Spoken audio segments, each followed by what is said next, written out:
नमस्कार दोस्तों, आप देख रहे हैं RDX दीपक वाय।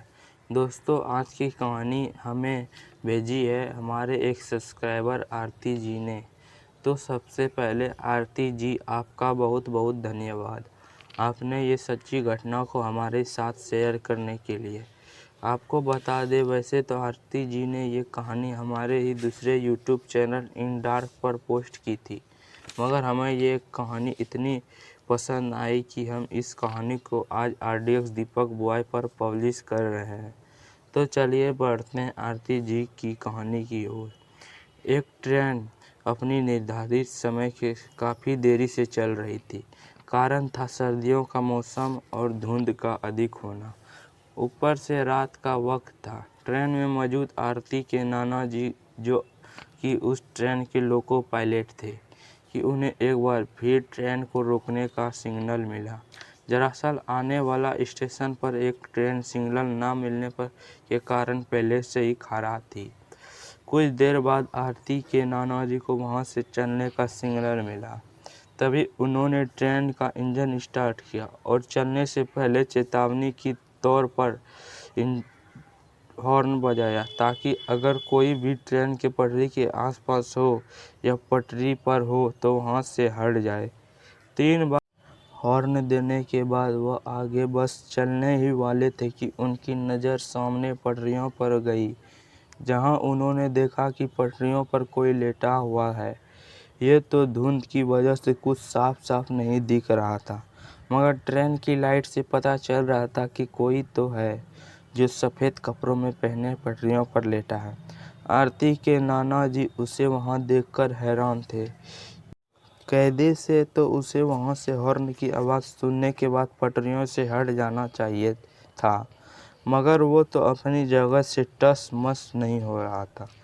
आरती के नाना जी ने ट्रेन के विंडो से उसे आवाज़ देते हुए कहा, अरे भाई, हॉर्न की आवाज़ सुनाई नहीं दे रहा है क्या? चलो अब हट भी जाओ पटरियों से। मगर उनके कई बार कहने के बावजूद भी वो वहीं जो का त्यों ही पड़ा रहा। अब आरती के नाना जी को गुस्सा आने लग रहा था। वो मन ही मन सोच रहे थे कि कैसा आदमी है ये, इतनी तेज हॉर्न की आवाज़ से भी इसे कुछ फर्क नहीं पड़ रहा है। वह यही सोचते हुए ट्रेन से नीचे उतरे और वह उसके ओर बढ़े। जब आरती के नाना जी उसके करीब पहुंचे तो उन्हें पता चला कि वह एक 15 से 16 साल तक का लड़का है। आरती के नाना जी ने फिर से लड़के से कहा, तुम्हें मेरी ही ट्रेन मिली है मरने के लिए? ये बोलते हुए आरती के नाना जी आगे बढ़ ही रहे थे कि वो लड़का एकदम से खड़ा हो गया। उस लड़के को खड़ा होते देख आरती के नाना जी भी एकदम से रुक गए। आरती के नाना जी अभी उस पर चिल्ला ही रहे थे कि वो लड़का अजीब सी चाल में उनकी ओर बढ़ने लगा। पहले तो वो लड़का अपनी मुंडी झुकाए हुए आरती के नाना जी की ओर बढ़ रहा था। जब वो आरती के नाना जी के करीब पहुंचा तो उसने अपनी मुंडी ऊपर की ओर की, तो उसकी नज़र सबसे पहले आरती के नाना जी के गर्दन पर गई। वो लड़का आरती के नाना जी के गर्दन की ओर घूर ही रहा था कि तभी ट्रेन में मौजूद आरती के नाना जी के सहकर्मियों ने के चिल्लाने की आवाज़ सुनाई दी। जब उन्होंने पीछे मुड़कर देखा तो पाया कि उनके साथी उन्हें ट्रेन में तुरंत ही वापस आने के लिए कह रहे हैं। साथ ही वो सारे काफ़ी डरे हुए थे। आरती के नाना जी को समझ नहीं पा रहे थे कि अचानक ही उनके साथियों को क्या हो गया। उन्होंने अपने साथियों को जवाब देते हुए कहा, हाँ हाँ आता हूँ, पहले इस लड़के से तो निपट लूँ। यह कहकर वह वापस सामने की ओर मुड़े तो वो लड़का उससे काफ़ी दूर खड़ा था और उन्हें घूर रहा था।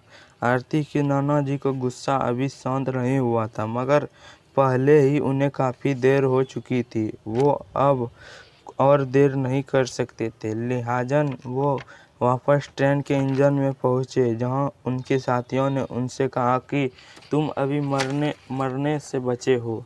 वो कोई लड़का नहीं था। तुमने शायद उसके पैरों को ध्यान नहीं दिया। उसके लड़के के पैर उल्टे थे।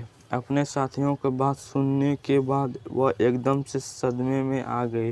तभी उन्होंने मामले को गंभीरता में समझते हुए तुरंत ही ट्रेन स्टार्ट की और वह वहां से निकल गए। मगर रास्ते भर उनके मन में एक ही ख्याल आ रहे थे कि वो मुझे कुछ भी कर सकता था। तभी उन्हें ध्यान आया कि वो लड़का उनकी गर्दन की तरफ देख रहा था। फिर उन्होंने अपनी गर्दन पर हाथ फेरा तो उन्होंने पाया कि गले में बजरंगबली का एक लॉकेट पहना है। तभी उन्हें ऐसा एहसास हुआ कि शायद उनकी जान बजरंगबली की वजह से बच गई। तो दोस्तों, इस कहानी में बस इतना ही। अगर आपके पास भी आरती जी की तरह ऐसी कहानियाँ हैं तो हमारे साथ शेयर करना ना भूलें। तो मैं आपका दीपक जल्द ही मिलूँगा, शायद आपकी भेजी हुई एक नई कहानी के साथ। तो तब तक